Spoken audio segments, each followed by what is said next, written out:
Hello and good evening. I'm Melisa Idris. And I'm Sharaad Kuttan. You're watching Consider This, the show where we want you to consider and then reconsider what you know of the news of the day. Since Malaysians were granted early access to their retirement savings as a response to economic dislocations of the COVID-19 pandemic, close to 6 million people have made withdrawals from their EPF account. This has brought to the fore the long-standing concern that many will have too little to survive on in old age. So tonight on the show, we'll be taking a closer look at the drivers of economic vulnerability among elderly Malaysians and what protections are afforded against old age poverty. First on the show, we have Nurhisham Hussein, Chief Strategy Officer at the Employees Provident Fund, or EPF. Hisham, good evening. Thank you so much for joining us. Now, if we understand correctly, I think EPF has some 14.6 million members, out of which 7.6 million are active contributors. So, if we were to make sense of those 6 million people who have so far dipped into their retirement savings, maybe you can help put that into context for us. Would it be accurate to say that about 75% of EPF members have dipped into their retirement savings? Would that be accurate? Well, first of all, good evening. Thanks for having me on the show. Not exactly 75%.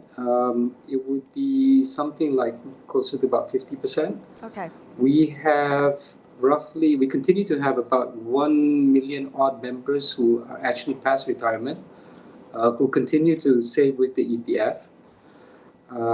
So, it's roughly around 12 million who actually are below retirement age. So out of the number of people who actually applied for IC now, that's 6 million, that'll be roughly about half. Okay, so what does that say to you? I mean, what would that mean that about half of the EPF members have tapped into their retirement savings under the ICNAR program? Well, we have an ongoing survey of what our members have actually used the money for. It's not published yet. We're still compiling, but roughly, I think most of the members who have actually withdrawn actually used it to, I think, help out in terms of their daily expenses, or used it to pay down debt. So in that sense, I think it does indicate that ICNO was very helpful in terms of getting past the COVID crisis. But it also does indicate as well that a lot of Malaysian households are actually quite vulnerable. And we would have, I think, a bit of deal of work to do to actually assist them to rebuild those savings. Hisham, so when we talk about rebuilding savings, we're talking about a future scenario. We already have people, in Malaysia who were on the EPF scheme, who did retire, who did take out their savings. What kind of research or data do we have to drive an analysis of those who are currently in retirement, living off those savings, or having lived past those savings, as it were, and their situation? Well, the numbers that we have, what information we have, is that most of them actually exhaust the savings within 5 years. Obviously, that does indicate that we do have a problem in terms of savings adequacy. I believe the average savings in EPF at 55 is roughly about 160,000 ringgit, which obviously isn't enough. We already have life expectancy up to about 75 to 79, depending on whether you're male or female. But if you reach the age of 60, which is the age of retirement, the life expectancy is roughly around 80. And you really do need, at the very least, I mean, we were talking about poverty level income, you need at the very least 240,000 ringgit. So already, we already had a problem with adequacy before COVID hit. And I think even though it's been very helpful, I think ICNA does represent a setback in terms of making sure that Malaysians have enough at retirement. What What does the EPF understand about the issue of old age poverty in Malaysia? I know that it's not a new issue; it's a long-standing one, and I know that you've looked at the landscape to be able to create your own policies internally. What do you understand about Malaysia's old age poverty issue? I think if you want to go into the details, I think Datuk Norma, who will be coming on afterwards, will have a lot more to say on that. We have ongoing collaboration with under the Social Wellbeing Research Center. We're actually conducting a longitudinal study of our members across time, trying to track them in terms of what the situations are and what kind of issues they're facing. So that will be very helpful in terms of crafting, I think, strategic and policy responses to the issue. Having said that, we know there's a problem. There is, I think, for the most part, Malaysians depend on their families to support them during retirement. But unfortunately, there's a lot of megatrends that are going on right now that will undercut that support going forward. We know that the family units are getting smaller. Malaysians are having less children, and that will have an impact, 10, 20 years down the road when these Malaysians actually start to retire. The ability of their children to actually support them going forward is going to be quite limited. We currently have old age dependency ratio in terms of the number of people in the workforce supporting one elderly person. So I think the ratio is roughly around 10 to 1 right now. But within the next 15, 20 years, it's going to drop to 4 to 1. So I think this present generation, when we talk about those who are actually in the workforce today, they're going to face a problem going forward. Hisham, we understand that there are about 110 programs currently, that try to make sense of people, older people living in poverty or, vulnerable financially and economically.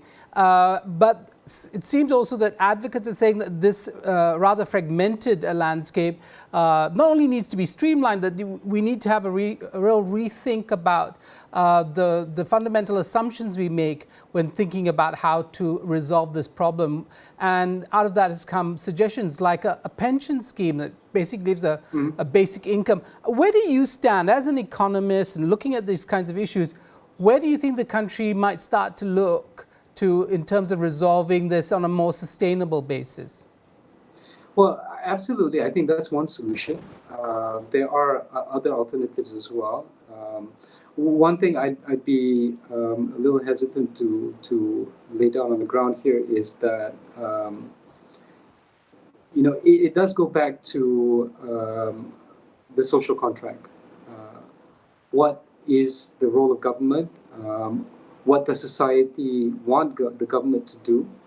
And how society itself would like to contribute to that solution. So it's not just a matter of top-down, okay, we need this type of approach, because ultimately society itself will have to accept it, will have to support it, will have to finance it. So the kind of solutions that we need to reach for are those that I think society itself can accept. So a social pension is one solution.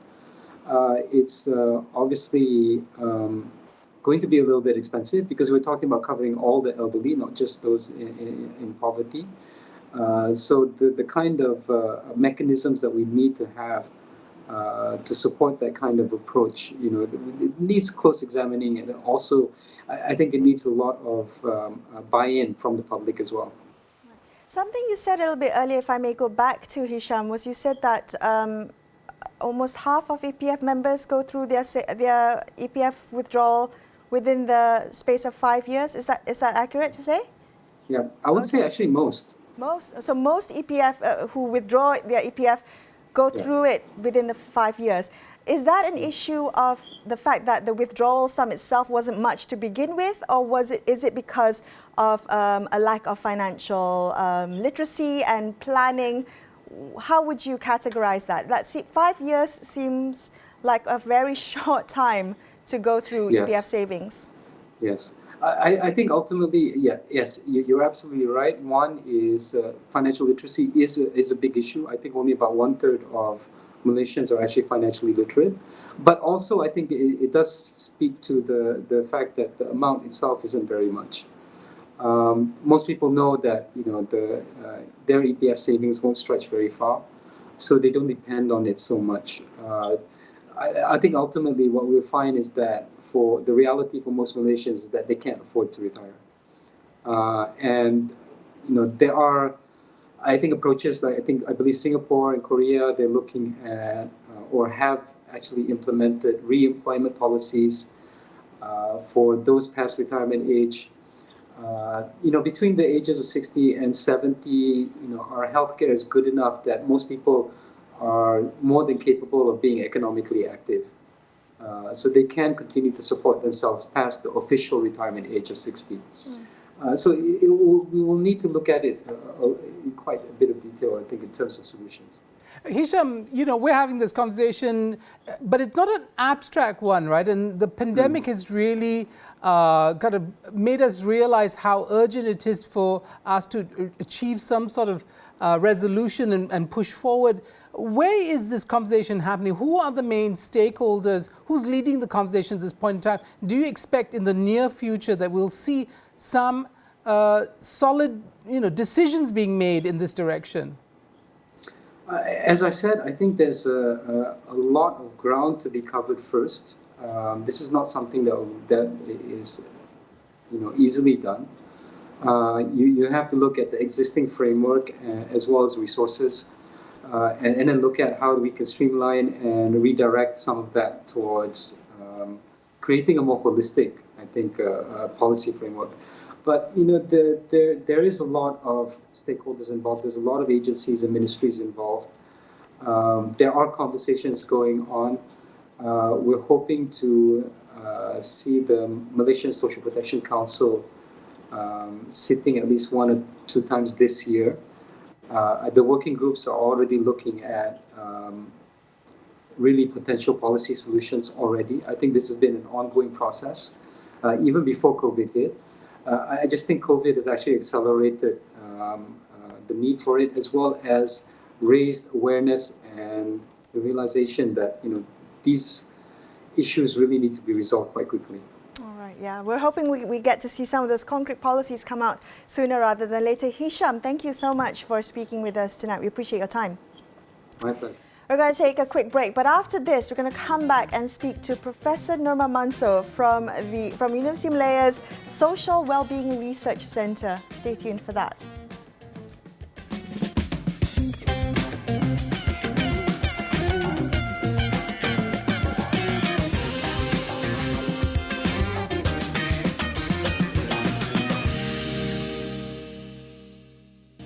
Hi, you're watching Consider This. I'm Melisa Idris. With me is Sharaad Kuttan. If you've just joined us tonight on the show, we're learning more about the drivers of old age income poverty and economic vulnerability among elderly Malaysians. Professor Emeritus Datuk Norma Mansor is Director of University of Malaysia's Social Wellbeing Research Centre. She joins us on the show now. Professor Norma, thank you for being on the show tonight. Now, there was a study done by Khazanah Research that estimated that more than 60% of citizens aged 60 and above are in that B40 group. And it seems that vulnerability increases significantly with age. I'm wondering whether you could begin our conversation by sharing some of the trends you've observed about the welfare of those in the post-retirement years. Thank you for having me, and good evening. For some people, Mel, they can afford to retire, but for many Malaysians, they just can't afford to retire. So it all depends on what type of employment, whether you are in the formal or the informal sector. For the formal sector, one can be covered under the civil service pension, which is managed by Quad. You will have the EPA, for private sector, you have the EPF, SOCSO, that would essentially, if you are unable to work due to injuries or illness, and also you'll have the LTAT. But for the rest, including many women, are not covered by statutory contributions, and unless you have your own savings, you'll have no old age income. I mean, this is the biggest challenge for Malaysians. Professor Norma, to what extent do families still provide the basic safety net for individuals going into old age? Is that something? I know that there's quite a bit of discussion about shrinking family sizes and such, but today, is that still the main source of support? Our society has been relying, or rather Malaysians, we have the assumption is that you have the family support. But for many, many Malaysians who are single, and some, even if they have children, their children cannot afford to support them. And some, the old so-called extended family is breaking, is slowly disintegrating, and also we have urbanized. Our cost of living is very high, so relying on family support is no longer as strong as it used to be. So the challenge now for many Malaysians is that the savings or the income, the savings from their earnings are not necessarily enough to support them in their old age. But can I just get you to elaborate a little bit on the old age dependency on families? They always talk about what they call the sandwich generation, and then the cycle for that. So if you're financially providing for both your children and your parents, means that your generation and you yourself will probably have difficulty saving for your own retirement, and then the cycle continues. Are you looking into that? Is that a problem that Malaysia is facing? That is an assumption that your family can support you, your children can support you. But as you mentioned, that number one, income is not necessarily, the income is very low, among a majority of Malaysians, and they themselves will have to support their children. So it's no longer true. The assumption that the family is the social protection is no longer true. And if we talk about an employment-based social protection, that is also a challenge. Especially you can see from COVID and during any kind of a crisis, an employment-based social protection is also not sustainable. So one has to move away from the current policies of poverty targeting when it comes to social protection. But one has to look at how, through the life cycle, individuals through the life cycle, there are vulnerabilities or the underlying vulnerabilities that every individual will have to face. Professor Norma, could you help us understand what old age poverty looks like? Because I'm thinking about, how visible old age destitution might be. Do we see old people in the streets? And we don't see them on the streets. Where are they, and how are they living their lives if they are under so much economic pressures and distress? We do a survey at the center, the Malaysia Aging Retirement Survey throughout Malaysia, and we surveyed 5,600 individuals, and majority of them co-reside with family members. So they are not able to live by themselves, or rather their children are not able to live by themselves. So they would have to, the co-residing is still the trend in Malaysia. Is there a gendered dimension to old age poverty? Are we seeing women more disproportionately affected by economic hardships compared to men? Definitely, because women, when it's employment-based social protection or pension, if you want to call pension, or income during old age, women are negatively affected because the labor market is not necessarily favor towards women. Many women, maybe in the middle of the career, they will have to leave the labor market and rejoin the labor market. So the savings or even the EPF contribution would be less. And also women tend to live longer. Yeah. So all these factors works against women. And hence they would face a bigger challenge when you talk about old age, having income during the old age. Professor Norma, to what extent are institutions like old age homes or the homes for the aged, as some people call it, an important part of the ecosystem that actually absorbs people in economic distress in their old age? We do not have enough old age, old folks' home, as we call them. Yeah, old age care is something that's lacking in the country. So we were talking about how we should look more seriously at the care sector, yeah, or what you call the care economy. There's a lot of opportunities for employment as well, and also the country or the government will have to look at the at caring for the older persons much more seriously, because there's not enough. Therefore, for the rich, they can afford the old folk, private residences, yeah, private retirement homes, but not for those who from the low income. So this is where the challenge is, that they do not have enough income. At the same time, they can't care for themselves. And if they do not have family members who are able to care for them, then they are the ones that will face the biggest challenge. Professor Norma, we understand that Malaysia's social protection programs are currently very fragmented. I think there are about 110 programs, and all of that under different ministries or agencies, 25 different agencies.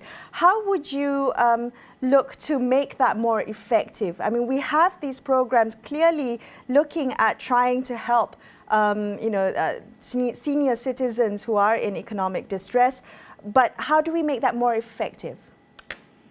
There is the Malaysian Social Protection Council, yeah, that was established in 2018, and I think the Prime Minister is talking about reviving and looking into introducing a more holistic and integrated social protection system. And we look forward to this. We are also giving input to the government. And as I mentioned, that we should look at the risks through the life cycle among Malaysians. Yeah, so it's not, we have to move away from the charity-based poverty targeting approach of social protection, but looking at the most vulnerable stages in their life. And old age is one of those vulnerable stages. And having a secured income or income security for the old age is one of the most critical, I think currently is most critical for the government to look into, because the country is aging very rapidly. Yeah, that and poverty is more prevalent among this group. So if you don't look at providing the basic security, which is basic income to this group, we will have a bigger problem ahead of us. And I think when we talk about providing the support, one has to look at how or the mechanisms to support this, especially looking at the revenue to support this. So the government will have to start to look at increasing the revenue, for instance, for the government to support old age protection. Yeah. So, Professor Norma, very quickly, can I ask you, to what extent, we talked a lot about government, but what about personal responsibility? What would you say to people as they, I mean, even the young people, as they look towards that horizon of old age? What should they keep in mind? I think when we talk about social protection, it's got to be the whole of society approach. Yeah, it is the responsibility of individuals. It is the responsibility of the community. So individuals will have to start to save, and I would propose that the government introduce the statutory contributory savings, such as the EPF, The moment you are an adult at 15 years old, 18 years old, when you are earning, you should contribute to a fund where this fund would be financing you when you are old. So these are some of the steps that we are proposing to the government for the government to look into. Professor Norma, thank you for speaking with us tonight. We really appreciate your time and your insights. Thank you. Thank you for having me.